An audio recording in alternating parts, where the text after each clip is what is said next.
Hold up, grab my soda, cause I told you I'm colder than hell. I ain't buying what you sell, it don't ring my bell. Unless it's got the smell, you know, like grape pape. We ain't talking vapes or the color of drapes. Or a gorilla in a cape is the good shit. Just one hit, you so lit, you fall into a bit, non-bit. What's fucking funny is you're a monkey, a high school flunky, hero and junkie, obliteration of the carnation with gross castration, skewed citations by your intimation.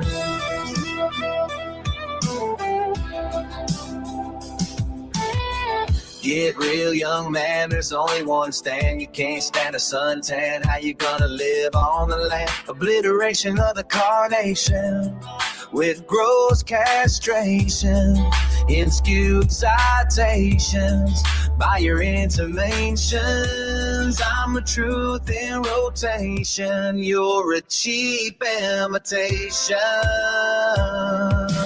Dark said hums, 808s make the ground shake. Cold as the grave, every word's a land quake.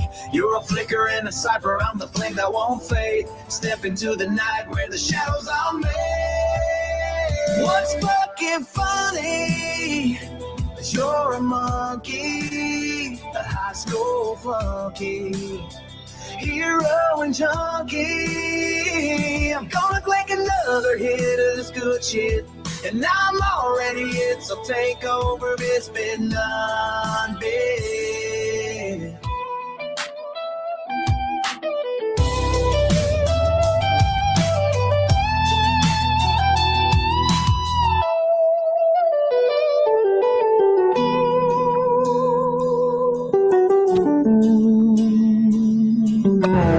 Thank you for joining us at Personality Inventory Mockumentary Productions.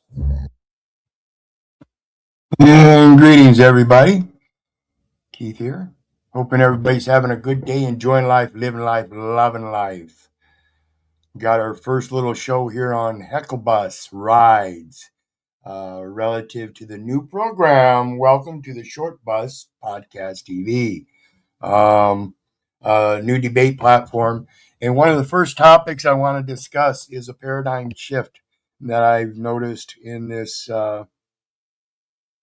internet. I'm going to call it internet because I've been around the internet for quite a while, but it wasn't until about 4 years ago I actually got on the panelverse. And so that's what we're talking about today, is this panelverse part of the internet, because it wasn't until I was introduced to this part that it got my curiosities really spiked, because of all the information that I hear from all the different people. People that have shown that they have a large base of information, or a very little base of information, and yet profess that they know everything, as well as those that have large bases of information and still profess that they know things, but obviously don't. And this is why I say a man's intellect is limited and biased by his vocabulary. You can quote me on that, folks. A man's intellect is limited and biased by his vocabulary. Yes, the different perspectives, the different definitions. See, that's the problem we have, is this abundance of language, the abundance of structure of that language, the abundance of definitions, the abundance of grammar styles. And this is the stuff that people refuse to learn so that they actually can communicate properly without getting frustrated and getting in their emotions. Basically, that's what we want with Short Bus Podcast TV, is a good intellectual conversations. But we always know that there's always going to be those bitch-ass slaves that want to come up and repeat their rhetoric, discourse, chaos, things like that. So I've done this bit of research on my own, and I drew up a 21-page essay on this paradigm shift that I see as it relates to the distribution of knowledge as well as media authority. And that's what I classified it as, distribution of knowledge and media authority. The distribution of knowledge, like I've explained, this internet is one of the greatest libraries there's ever been. It allows us to create a mass base foundation of knowledge at our fingertips. It allows us to communicate with people that we would never have communicated with before. In those broader communications, it allows us to broaden our education. Say I'm sitting here in this humble little den area of my own, and I'm speaking to the rest of the world, and I meet somebody that's halfway on the other side of this world, speaks a different language. But because of this nice internet, we have a way to transliterate, translate, and be able to communicate despite that. Because now we're both in a situation, the other person learning this language here, and this person here learning that language there, and the similarities and disparities. Like I said, the structure and the grammar styles and stuff. So I'm going to go over this. I got to get my screen share up here. I'm going to go over this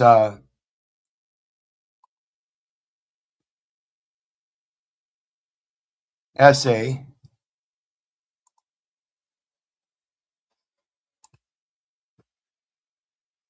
Make sure it's up here. Do this. And I'm just going to do a quick summary of it today. And in case you'll notice, or in case you didn't notice, there's a link pinned to the top of the chat here, folks. This is the Heckle Bus Rides link. I will be doing another one or two of these short essay videos going over this actual panel verse paradigm shift that I'm talking about. And then my invitation in these first general videos here is to create a panel of people that want to come up and talk about this very thing, the knowledge distribution and media authority, what your part in it is. Are you one of the ones that is distributing knowledge? Are you one of the partakers in chat that's accepting the knowledge?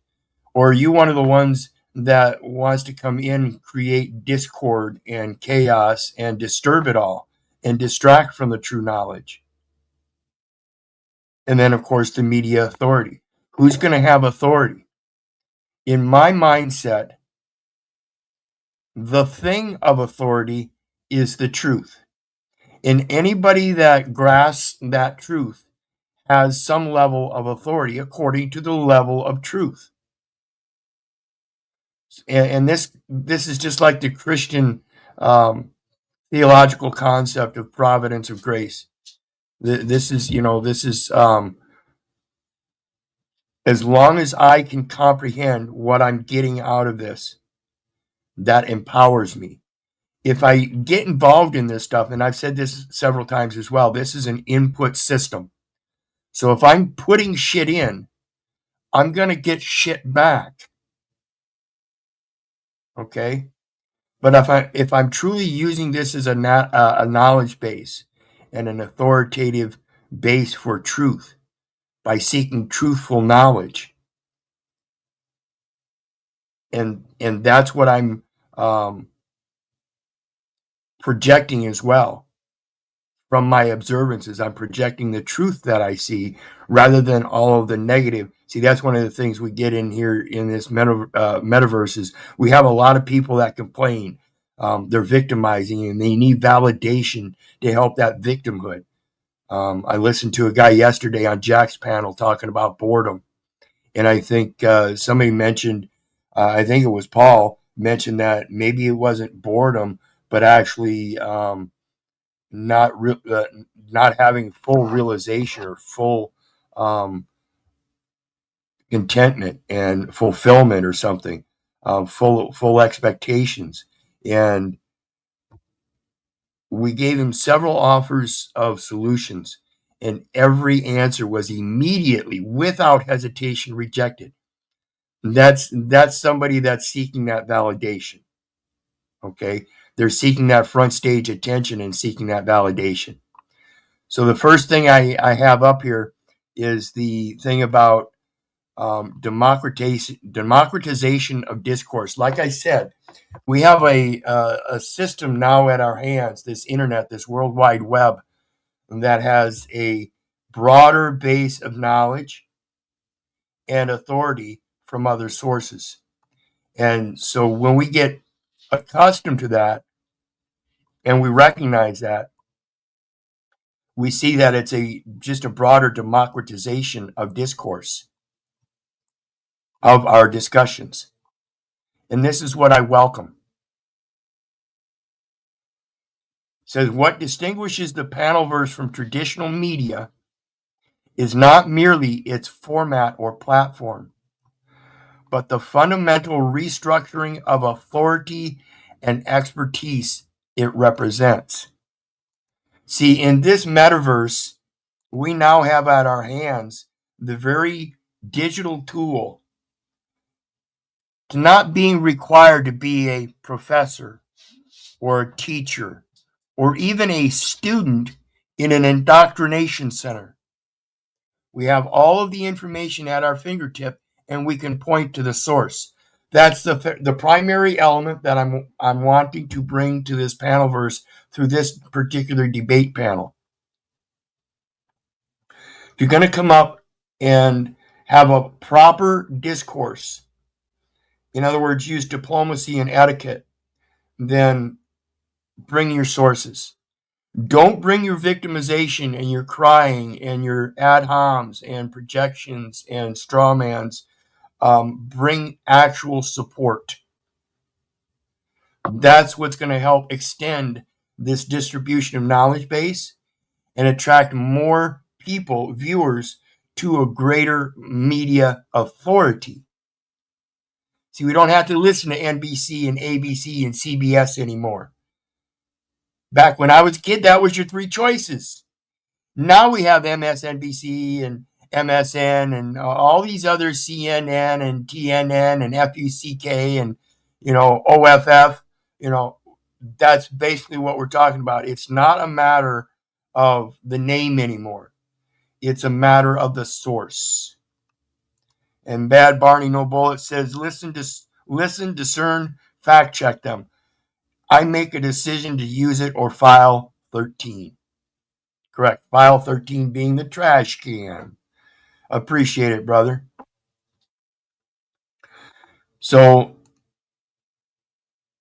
the thing here is, let me get back to it. In this news media environment, credentialed journalists from legacy institutions sit alongside self-taught commentators. This is my biggest thing right here. This self-taught stuff. We need to get back to that, folks. That's the problem with this public indoctrination system. We have been lineated into believing that we need to remember certain things and follow that certain path. Whereas when we get into what I've come to know as autodidactic behavior, we end up learning how to push our own bounds and receiving the better observance firsthand for the better lesson, because we ourselves suffer our own consequences from those actions. So the autodidactic learning process is much more enhancing to one's abilities and capabilities. It gives you that muscle memory. The next part, it says academic experts debate internet personalities, and the traditional gatekeepers of public discourse find themselves competing for attention with creators who built their audiences organically. Often, without formal credentials or institutional backing. This is the shift in the authority. We're going to talk about the architecture of the panelverse, just like we talk about the architecture of language, the structure of language, its different grammar styles, different language bases themselves, and how they are formed under different structure. We're going to talk about that in this panelverse. Flow, the powdered dusty, one of the ones that's showing that it works for him, and then all of a sudden now he's softened up for a couple weeks, 3 weeks. We haven't seen so much. So there's something I'm interested in there, because he was one of the ones that I was intrigued with his start. He flew off the mount, and I'm still anxious to see him to be successful. I'm just wondering what this stalemate or stallment here is. So we're going to talk about those kind of things. The Panelverse ecosystem operates on several interconnected platforms. We see this with Raging Tomato and Andrew Wilson. They were interconnected platforms, and the ecosystem, she lost some numbers because of it, because of one of those stallments that we just talked about with Flow. I'm interested in those because it might be a pattern. Never know. Though YouTube remains its primary home due to the platform's support for long-form video content and its sophisticated recommendation algorithm. See, that's what the algorithm is, folks. It's a recommendation, and it's always recommending to you. That's, again, where you need to use your own discernment. And I'll remind everybody here, YouTube, in its beginnings, folks, was a dating site. Do your research. Don't believe me. Do your research. So the next one,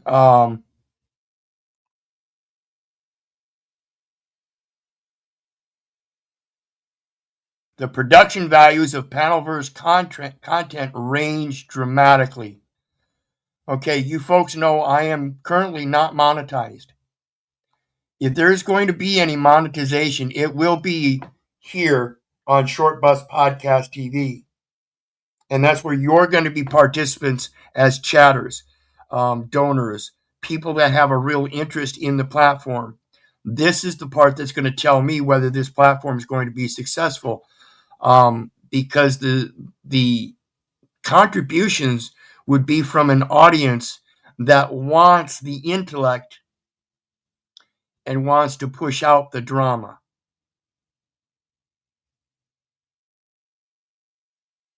So if you're watching now and you want the drama, this is not the show for you. A man's intellect is limited and biased by his vocabulary. I hope to draw intellectual individuals that can hold intellectual conversations. My people are destroyed for lack of knowledge. I hope to bring knowledge, not drama. Pure and simple. And yes, indoctrination is a real thing. Thanks again, Bad Barney. So let's get back to that paradigm shift. Like I said, the content is going to range dramatically. The intent is always intellect and not drama. Some shows feature professional grade video production, custom graphics, and sophisticated editing, while others embrace a raw, unedited aesthetic that emphasizes authenticity over polish. And so, yes, that's going to be more what we're pushing here. And though we will have some raw, unedited aesthetics, there's going to be some videos that we'll be providing, again, for the chatters that get involved, that want to contribute to having panelists removed or certain things brought up. All kinds of things that we're going to be able to draw from other panelists And that's where you come in. You can make those suggestions. You can tell us here what you want us to do to satisfy you, as long as it's driven for the intent of intelligence and not drama. Okay? So what we're looking for is quality intent and quality intellect. The rise of blood sport debates and adversarial discourse. See, it's not a debate if you start out in a blood sport arena. So if you enter into a fight club, expect to fight. Okay? Very clear distinction here. I think it was a very bad terminology. Actually, it's a great terminology because it defines exactly what it is, folks. I'm trying to point that out. It defines exactly what it is. It's blood sport, not debating. You can't get to the debate unless you kill one another first. How does that make sense? Okay. Within the broader panelverse ecosystem, a particular subgenre has emerged that participants and viewers have dubbed blood sport debates. And that's because they'd rather see the blood sport, the drama, the crying, the emasculation, the derogation, the hazing, the hating, the putrid ideologies. They love that shit.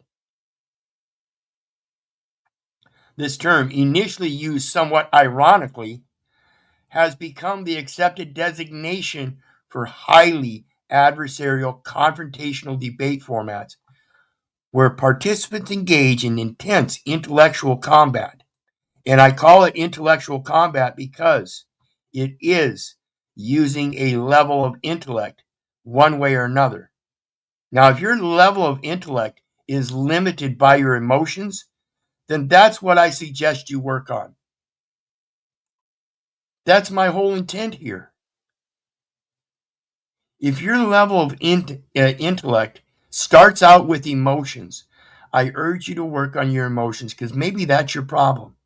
Maybe you're not able to focus on the reason and logic because you're so dumped up in this gross quagmire of your emotions. It really is pitiful. Again, my people are destroyed for lack of knowledge. And remember, folks, I'm not the Christian.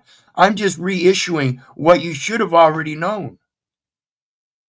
It's a simple message. If you're destroyed by lack of knowledge, then shouldn't you feed yourself with knowledge? If you understand manna in those scriptures, you'll understand that's exactly what it's talking about. You feed yourself manna. And when you feed yourself, what's your body respond with? It wants to get active. So the lack of activity is maybe part of the problem as well.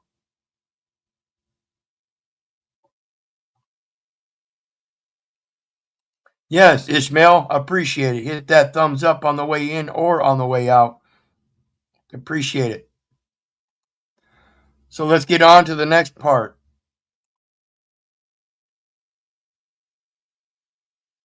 And here I'm going to skip this because this is going to be a large part of what I want people to discuss in our first panels. Okay. Now we get into the Great Migration. Legacy media professionals enter the creator economy. You know, you've seen a few of them here lately, haven't you? People moving from the CNN and MSN and Fox and all this, and they're coming to where? They're creating their own channels right here on the internet where they too are seeking your attention. But remember, again, you have to test their bounds as well. Don't just accept them because they came to your door. Okay? One of the most revealing trends in contemporary media is the increasing movement of established journalists, commentators, and media personalities from traditional institutional positions to independent platforms, primarily YouTube, Substack, podcast networks, and other creator-friendly services. This migration represents far more than simple career changes, folks. It signals a fundamental restructuring of media economics, audience relationship, and the value proposition of institutional backing versus independent operation. See, it's bringing that institution into competition with the very competition they need to compete with, the people, where the intellect actually exists, and not institutions where they record past speakers. Okay? The reasons for this exodus are multifaceted and interconnected. Of course, a lot of it is that First Amendment, in case many people don't realize, and I'm not going to speak on that because it's more about your creativity first and foremost. I don't want it to be about freedom of expression or anything. I want it to be something internal in yourself. I want you to start thinking. Again, that's the first step, the thoughts. And then you can start acting on those thoughts. Then you can start creating. Okay. Then maybe we can get into that First Amendment. Economic pressures on legacy media organizations have led to waves of layoffs, buyouts, and restructuring across the industry. Major newspapers have eliminated entire departments. Cable news networks have canceled programs and reduced staff. And digital native legacy outlets have undergone multiple rounds of downsizing. Simultaneously, many media professionals have recognized that the direct-to-audience model offered by platforms like YouTube and Substack can be more financially rewarding than traditional employment, just like Flo did. I'm sure Flo finds that his platform is more financially rewarding than his fucking jobs. I'm sure of it. And if not, I'm sure he sees a future where it very well could be. That's the only reason he would do it. It's the only reason these people are moving from the industrial media legacy outlets to their own private platforms in a public forum. They know they're the ones that were in that news media that drew the attention. They knew they're the ones with the personality to bring you the NBC 7 o'clock news. Come on. You can do it too. That's what I'm doing. I'm bringing you the news. I'm a news reporter. You know why they call it news? Because to me, I might have just found out. I might have already known. But to you, it's new. Very simple, folks. That's why it's called news.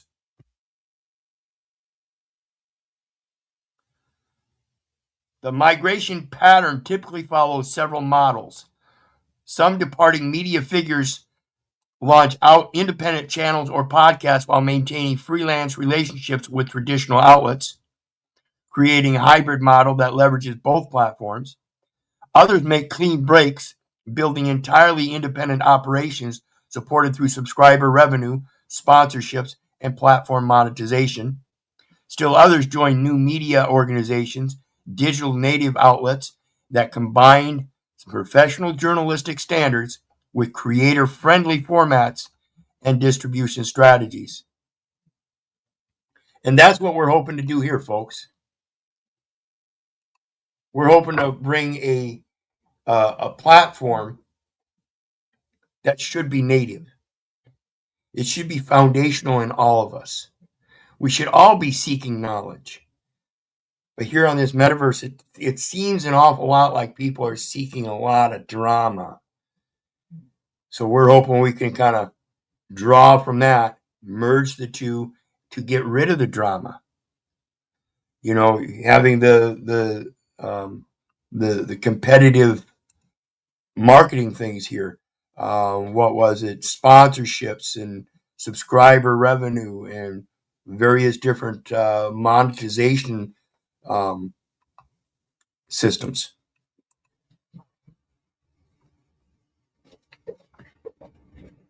Yes.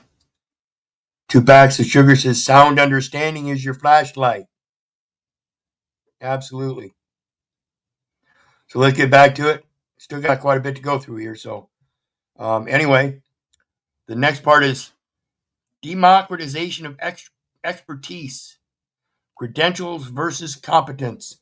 I want to point out here Judge Napolitano. Judge Napolitano. He is one that got ousted from the judge. They ousted him because they didn't like how he thinks. Yeah, the one good guy, and they ousted him. I love Napolitano. I watched a video of his down at the P.I.G.S.C.U.N.T.S Institute on your responsibility in law. Your responsibility is to protect your rights. You don't have rights unless you know how to protect them. That's not, you don't have rights unless you know them. No, you have to know how to protect them. You have to know how to enforce them. Okay? This is what I talk about with your right to contract. You have to know how to contract in order to know what they're doing with you in all these courts and everything. It's very simple. It's contract law. Everything is contract law. Learn how to contract, and YouTube can't fuck with you. Because, see, you have to have a partnership agreement with them. If they have a one-sided partnership agreement and it shows any place in your mind that it could be detrimental, all you got to do is point that out and change it. I see if this kind of incident happens, you could claim that it's my fault here, so we're going to change that no fault. Right? And we divert from an accusation there that comes to a no fault. When we hit that no fault, we divert to international law or whatever law would be superseding authority for enforcement. Okay. And I'm going to do a video on that as well, as far as the full faith and credit clause. We're going to talk about that one of these days on El Perro. So watch for that. But Judge Napolitano is a perfect example of this. He has credentials and competence, and that's why he's out there doing videos. Despite the fact that he was a Supreme Court judge and they ousted him, he's a very intellectual man, and you can't stop truth. Truth needs no defense. And so go check out Judge Napolitano if you want to hear about the truth about what's going on with world events and stuff. He talks about them all the time. Make sure we're at the right place. Okay. Good. We're only on page 4. I got 16 pages to go. We're going to hurry this up here. But democratization is going to involve you folks. All of this, that's you. That's the full body of people in its democratic positioning, or what most political oriented people would say, disposition. They always prefer their position as the paramount, and everybody else is a disposition. So what is your disposition as it relates to the Short Bus Podcast TV as a chat viewer? Can you reposition yourself? Can you become a panelist? Can you become a different level of supporter? All kinds of things. So we're going to be talking about all of that. That's the democratization and your ability to position yourself in that. The internet as humanity's greatest knowledge repository. And I've not said enough about this, and I don't know if I ever will. Like I said, this internet is the greatest library there ever is. And it's only going to do it's going to do nothing but get larger and faster. Okay, as far as storage goes, and it's going to last longer. There's going to come a day, I think, possible, that we're going to get involved with liquid crystal memory databases, and the ability to store information in liquid form for eternity. Don't know. Just don't know. But that's my thought. The panelverse phenomenon cannot be understood apart from the larger context of the internet as a knowledge repository. It is difficult to overstate the historical significance of this development. For the first time in human history, the accumulated knowledge of civilization is accessible to anyone with an internet connection. Like I said earlier, the same thing with our communication. We now have the ability to communicate directly face to face with people in foreign countries speaking foreign languages. Before we could try that on a phone line, but if it was a foreign language, there had to be an interpreter there, a third person or some other kind of technology. Now with this technology, you can literally provide your own audio recording, transcripts, and everything, and convert it to their foreign language. That's what this internet has brought to us. Not just the knowledge, but other abilities to exchange that knowledge. Okay? And that's why I think it's so important in these debate platforms that we get to the level of etiquette where we can actually have an intellectual discourse where the chat people and other viewers learn something instead of just driven it by drama and bells and whistles. Yes, like, comment, and subscribe like the Sasquatch did. Greetings, everybody. I appreciate all your support. Really do. Absolutely need it. So go ahead and hurry Man up. up, slaves, and hit those buttons, or I'll send ice.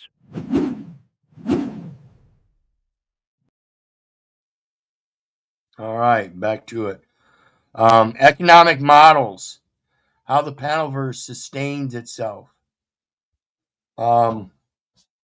Understanding the panelverse requires examining the economic models that enable its existence.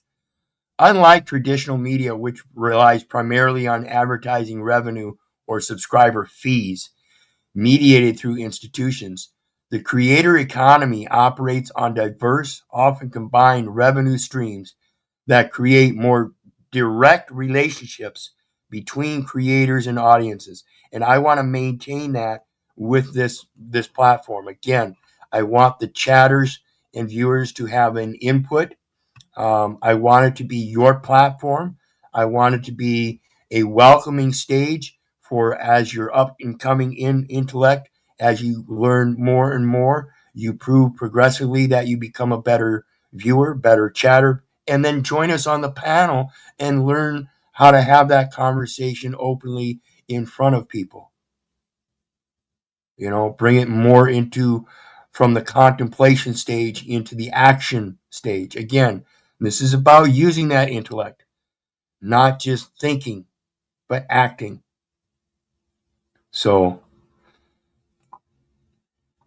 chat participation and its equivalent creativity from the chatters, what they want, is important here. YouTube and revenue forms the foundation for many Panelverse shows. The platform's partner program shares advertising revenue with creators based on views and engagement. This is part of that algorithm I keep trying to get everybody to comprehend. That engagement says a lot. So it's going to be dependent on you people in chat and the viewers. That engagement has to be positive. That's what's going to show me that there's going to be a positive result. If that engagement is negative, the algorithm will show me and I'll cut it. I'll end the show. If it's not going to be successful, I'm not going to be a Jack Talcott and keep entertaining the stuff that I don't want.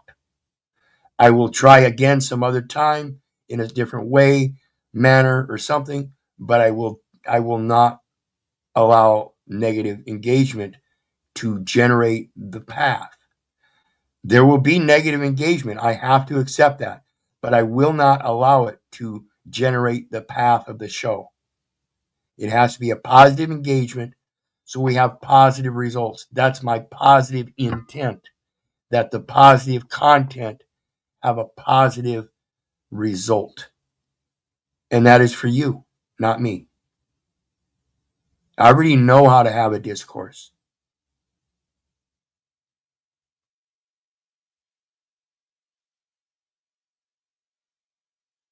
Let's go. The next one is cultural and political impact. And this, again, it goes to that broader scope that we have available to us. We're not just limited to our little local neighborhood anymore. We've got the world at our hand, and that is reshaping public discourse. We're learning how to communicate with our foreign neighbors around the world in their languages and sharing a discourse in our own language that they're learning to comprehend as well. At least this is what I see. If you don't see it, maybe it's because you're too involved with the drama panels. I don't know. But anyway, that's what we're looking at, the cultural and political impact. We're going to change that. It is changing. These cultures are seeing that broader scope, and that, one of the things I see is the rest of the world is waiting for America to do what America needs to do.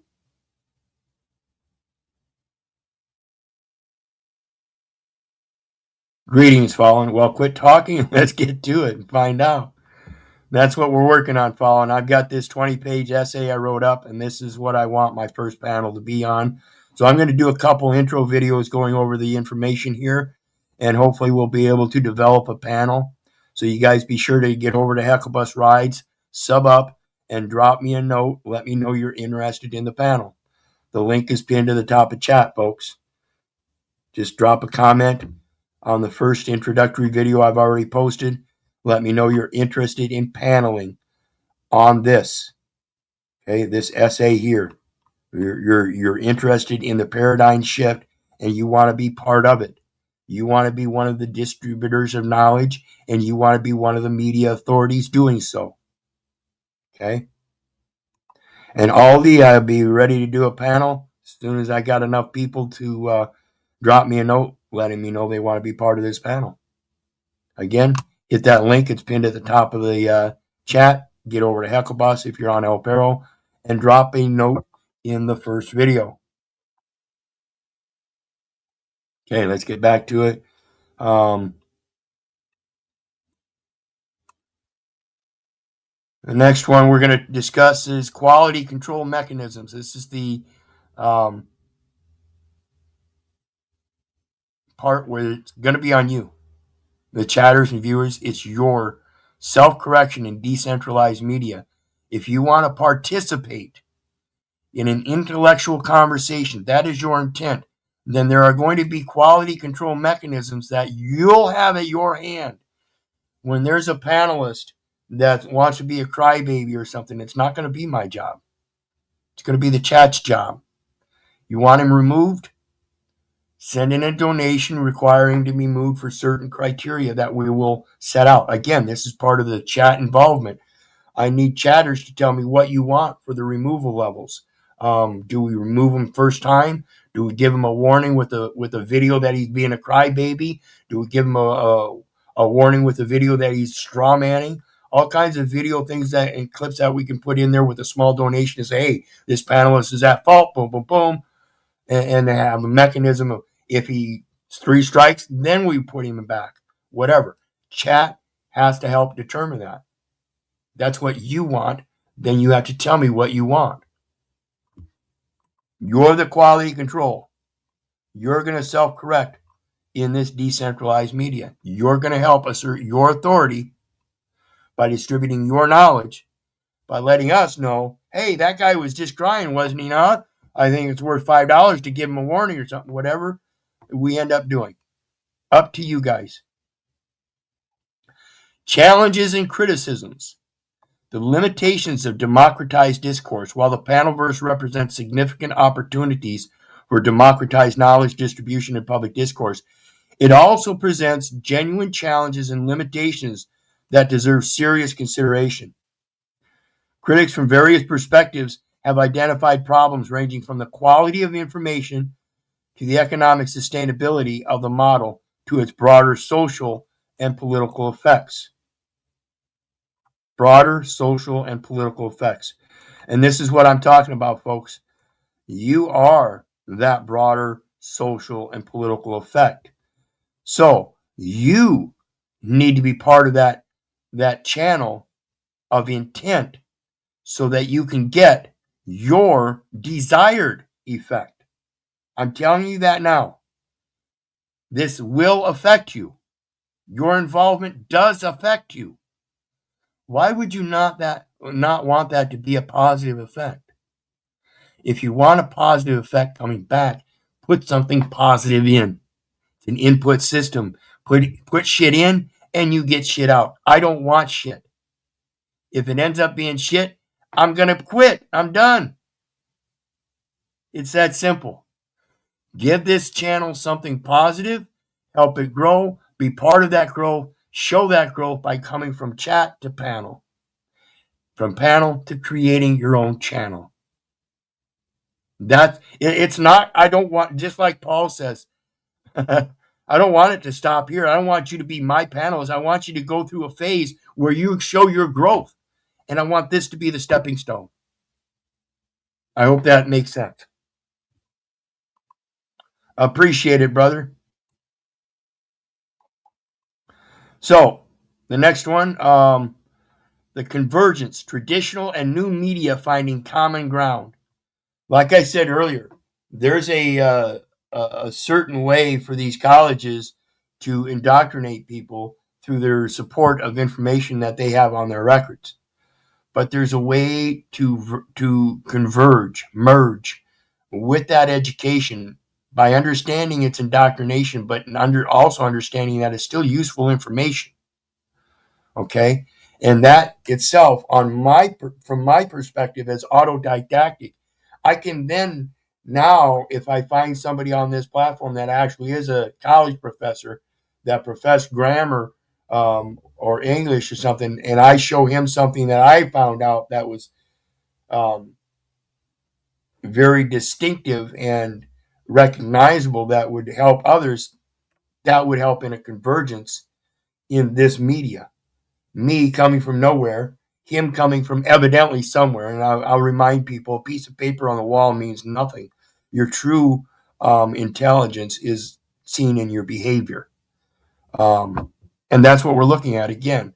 The actions. I want the follow-up actions. That convergence is the action of finding common ground.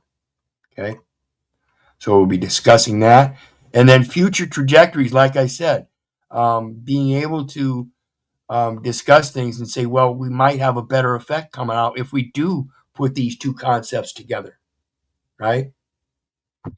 Many people would agree that they like pear trees. Many people would agree that they love apple trees because they like apples and they like pears. Well, it'd be surprising to know you can combine the two and grow an apple pear tree and get apples and pears off the same tree.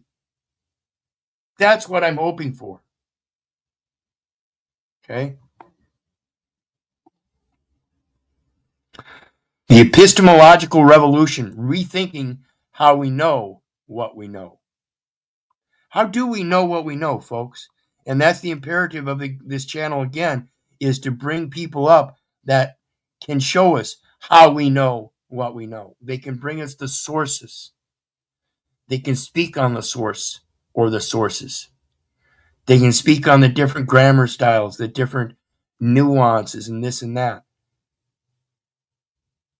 That's what we're talking about. This broader scope is being able to talk about broader things and being able to correlate those broader things into a more simplistic idea that says, wait a minute, aren't we all just the same then? I mean, we essentially think and do the same things. So what's all the discourse? What's all the drama? There's something else distracting. It's the personality. The individual personality in this popularity game that we've been taught and indoctrinated to believe that as long as you got a good job and make good money, you got a good wife and good children, people are going to think a lot about you. Why do people need to think about you? See, that's that validation everybody seeks. I don't want people talking about me. I want people talking about reality, intellectual things. It's not a personal thing. It really isn't.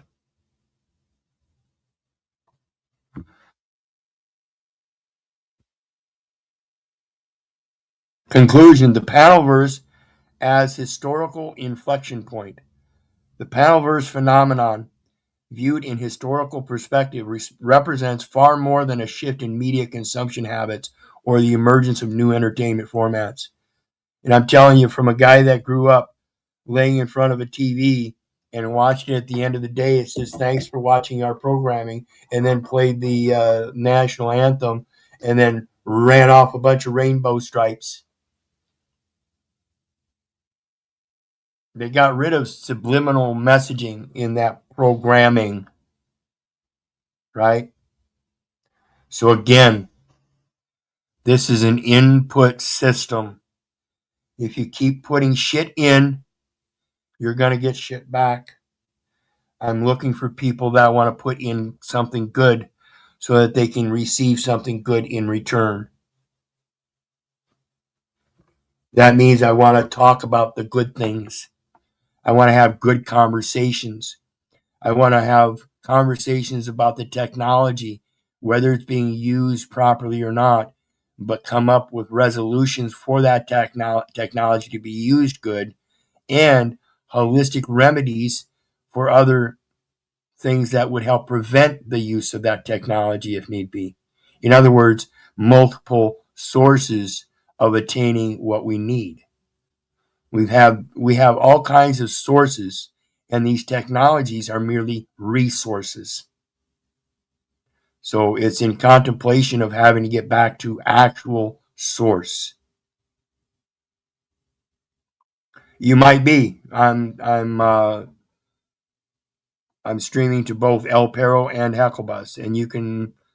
Again, to me, it's not about those particular numbers at this point in time. We're just starting up.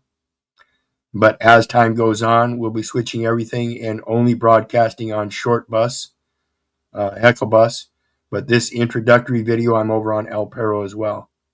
But yes, please, everybody go over to Hecklebus and drop a thumbs up over there as well.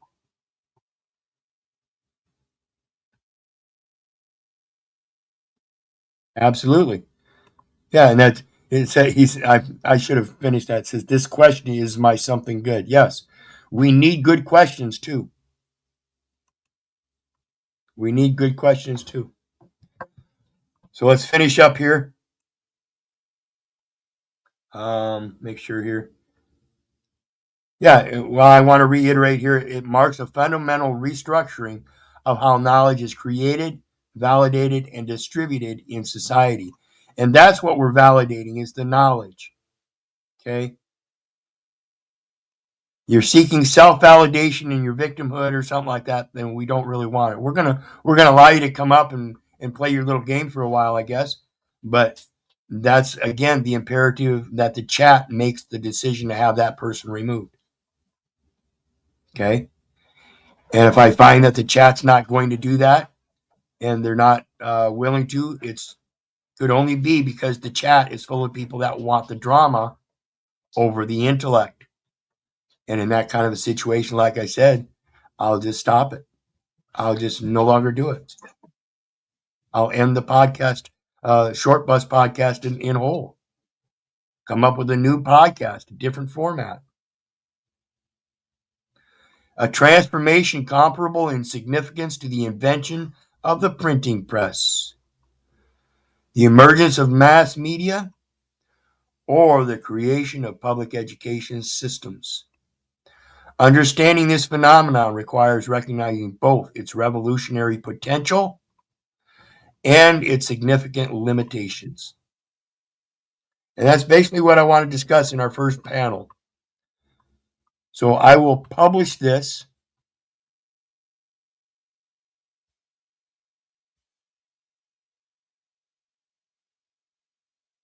I will publish that one way or another and give folks a chance to read it that want to be on the panel and come up and do the first panel over that. And Seth Scales Dom, greetings Dom, I appreciate your appearance. Says, does the panelverse need people like the Thorpes? Is my question. Absolutely. Absolutely. That's the potential of this platform here, is that people like the Thorpes will come up, and people like myself and yourself, I'm sure, Dom, will show them unequivocally that they're not wanted, at least here. No matter what their self-grandeur outlook is, no matter what they think about their numbers and their self-indulgences and their self-views or their worldviews, I don't really care. We're going to concentrate on the intellect here and making sure that that is distributed and that that is what holds authority and validation. It's not going to be about the quote Thorpe. It's not going to be about quote El Perro or Heckle Bus Rides or even the Short Bus Podcast TV. It's going to be about the knowledge, and that knowledge needs to come from the chat. Polls. We're going to do polls so that chat can determine what the topics will be every other week. All kinds of stuff. Something to help keep the channel going so that we can get into doing merchandise, shirts, cups, bobbleheads or babbleheads, as I've mentioned before. Babbleheads of both Hecklebus and myself as the short mustache guy.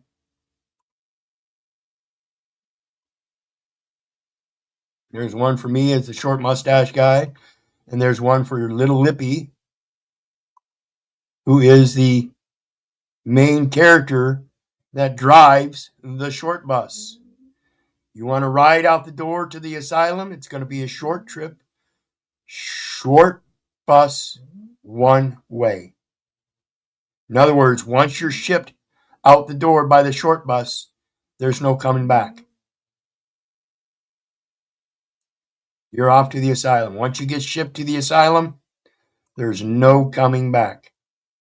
That's what the Short Bus Podcast TV is about. You have your opportunities. It's chat gets to decide how many opportunities you have, what the levels are, what it's going to cost you, all kinds of stuff. So be part of it. Help develop the Short Bus Podcast TV. And I appreciate everybody showing up and showing your support today. Thank you. And you know me. I love you. But I don't give a rat's ass whether you love me back. And that's to say, I don't care if you hate me. I don't care if you don't respect me. That part's on you.